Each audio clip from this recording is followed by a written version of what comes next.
that will teach you to come at my doorstep at 6 a.m. on Sunday morning.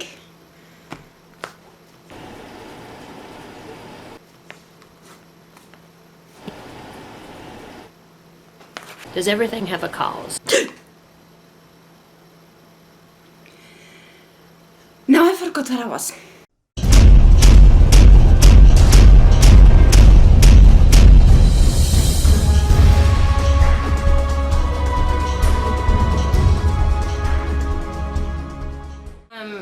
Atheists claim to be pro-science. I think atheists have their own agenda. The absence of God does not imply being pro-science. Neither does it imply having an agenda. If you really want to know if anyone has an agenda, the only thing you have to do is just to ask them instead of assuming. I think either you are the kind of person that cannot accept that there is something out in this world or somebody out in this world that's greater than you. Just because I may not stick to your or any other religious belief doesn't necessarily mean that I don't believe in any greater power. How about the law or the law enforcement? Okay, granted, they don't have Superman written on their forehead and like split the sea or something, but I would still stick to the rules, wouldn't I? I think that maybe you have just lost faith in everything. Maybe you've been emotionally or mentally abused. To believe that there is any cause for disbelief, for example, harm in your case.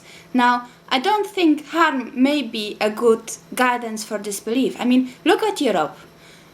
A huge part of Europeans are not believing in any God. And oddly enough, the crime rate in Europe, especially the violence, is much lower than, for example, in the US. So I don't really think that your assumption that violence may cause atheism really fits. Also, you do seem not to understand that not believing something does not necessarily mean disagreeing with something, or believing something does not necessarily mean agreeing with something. So, for example, if I believe in God, I may still disagree with a dogma. If I find a dogma appealing, it still doesn't imply that I believe in it or that I believe in any God. You could be autistic. You could be on some sort of drugs that prevent you from having faith, from that part of the brain working. Just like I said in another video, you could have had frontal brain damage, which also, that's the section of the brain, well, and the back, front and the back. Let's skip the drug part for now, because the majority of drug offenders in the US prisons are Christians. However, when we talk about autism,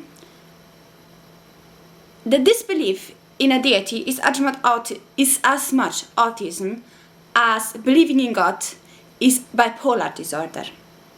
Same goes for brain damage, by the way. And if brain damage would be the cause for someone who to not believe in a God, I really wonder how this is possible. Aren't we all supposed to have some sort of a soul that believes or does not believe in God? If that would be the case, how is it possible that brain damage, a physical disorder, makes people not believe in a God? You may be gay or bisexual. You may feel like God does not fit into your lifestyle, and you have just decided that you're gonna be an atheist. You may have a point with the LGBT community. I know a lot of people that despite having homosexual tendencies are still in their church. However, if being born as you are is a crime, there is something wrong with the system.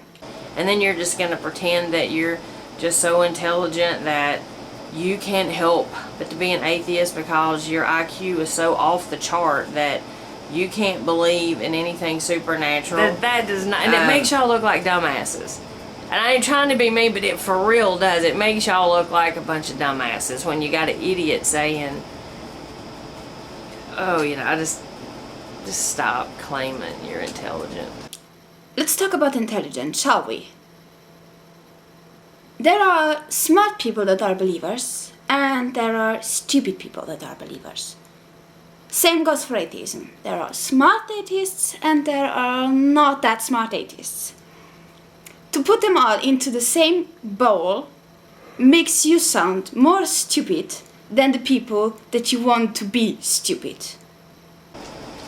But what I was gonna say though, I would like to know.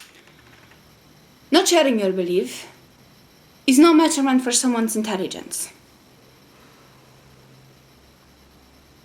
If someone claims that there is no God, chances are that for this person there is no God.